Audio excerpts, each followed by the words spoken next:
আমাদের প্রিয় নবী হযরত মুহাম্মদ সাল্লাল্লাহু আলাইহি ওয়াসাল্লামের পছন্দের 12টি খাবার ও তার গুণাবলী এখানে উল্লেখ করা হলো। এসব খাবার প্রিয় নবী সাল্লাল্লাহু আলাইহি ওয়াসাল্লাম আহার করতেন। ১৫০০ বছর পর আজকের বিজ্ঞান গবেষণা করে দেখেছেন নবীজি সাল্লাল্লাহু আলাইহি ওয়াসাল্লাম বিভিন্ন খাবারের গুণাগুণ ও উপাদান অত্যন্ত যথাযথ বলে উল্লেখ করা হয়েছে। নবীজি সাল্লাল্লাহু আলাইহি ওয়াসাল্লামের খাবারের মধ্যে রয়েছে বার্লি, খেজুর, ডুমুর, আঙ্গুর, মধু, তরমুজ, দুধ, মাশরুম, অলিভ অয়েল, ডালিম, বেদানা, ভিনেগার ও পানি। এসব খাবারের গুণাবলী এখানে উল্লেখ করা হলো। বার্লি, এটা জ্বরের জন্য এবং পেটের পীড়ার উপকারী। খেজুর, খেজুরের গুণাগুণ ও খাদ্য শক্তি অপরিসীম। খেজুরের খাদ্য শক্তি ও খনিজ লবণের উপাদান শরীর সতেজ রাখে। প্রিয় নবী সাল্লাল্লাহু আলাইহি ওয়াসাল্লাম বলতেন, যে বাড়িতে খেজুর নেই সে বাড়িতে কোনো খাবার নেই। এমনকি প্রিয় নবী সাল্লাল্লাহু আলাইহি ওয়াসাল্লাম সন্তান প্রসবের পর প্রসূতি মাকে খেজুর খাওয়ার পরামর্শ দিয়েছেন। ডুমুর, ডুমুর অত্যন্ত পুষ্টিকর ও ভেষজ গুণ সম্পন্ন। যাদের পাইলস ও কোষ্ঠকাঠিন্য আছে তাদের জন্য অত্যন্ত উপযোগী খাবার। আঙ্গুর, প্রিয় নবী সাল্লাল্লাহু আলাইহি ওয়াসাল্লাম আঙ্গুর খেতে অত্যন্ত ভালোবাসতেন। আঙ্গুরের পুষ্টিগুণ ও খাদ্যগুণ অপরিসীম।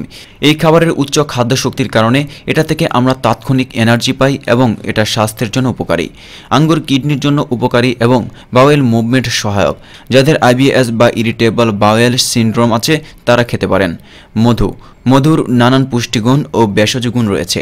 মধুকে বলা হয় খাবার, পানীয় ও ওষুধের সেরা। হালকা গরম পানির সঙ্গে মিশিয়ে মধু পান করা ডায়রিয়ার জন্য ভালো। খাবারের অরুচি, পাকস্থলীর সমস্যা, হেয়ার কন্ডিশনার ও মাউথ ওয়াশ হিসেবে উপকারী। তরমুজ, সব ধরনের তরমুজের স্বাস্থ্যের জন্য উপকারী। প্রিয় নবী সাল্লাল্লাহু আলাইহি ওয়াসাল্লাম তরমুজ আহারকে গুরুত্ব দিয়েছেন। যেসব গর্ভবতী মায়েরা তরমুজ আহার করেন তাদের সন্তান প্রসব সহজ হয়। তরমুজের পুষ্টি, খাদ্য ও ভেষজ গুণ এখন সর্বজন বিদিত ও বৈজ্ঞানিক সত্য। দুধ, দুধের গুণাগুণ, পুষ্টিগুণ ও ভেষজ গুণ বর্ণনাতীত। আজ থেকে ১৫০০ বছর আগে বিজ্ঞান যখন অন্ধকারে, তখন প্রিয় নবী সাল্লাল্লাহু আলাইহি ওয়াসাল্লাম দুধ সম্পর্কে বলেন, দুধ হার্টের জন্য ভালো। দুধ পানে মেরুদণ্ড সবল হয়, মস্তিষ্ক সুগঠিত হয় এবং দৃষ্টিশক্তি ও স্মৃতিশক্তি প্রখর হয়। আজকের বিজ্ঞানীরাও দুধকে আদর্শ খাবার হিসেবে ঘোষণা করেছেন এবং এর ক্যালসিয়াম ও ভিটামিন ডি অক্সি গঠন সহায়ক।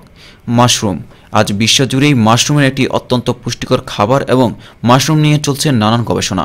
অথচ ১৫০০ বছর আগে প্রিয় নবী সাল্লাল্লাহু আলাইহি ওয়াসাল্লাম জানতেন মাশরুম চোখের জন্য ভালো।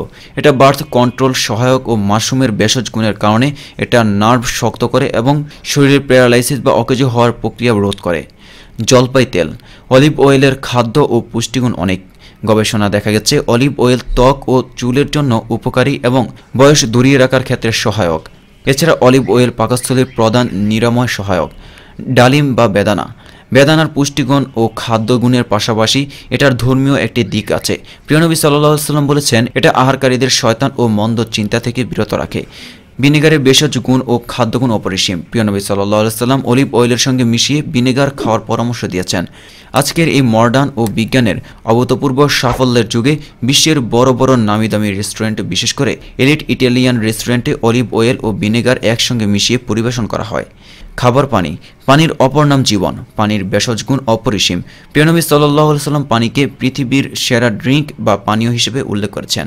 সৌন্দর্য চর্চা থেকে শুরু করে স্বাস্থ্য পরীক্ষার ক্ষেত্রে চিকিৎসা বিজ্ঞানীরা আজ প্রচুর পানি পান করতে বলেন।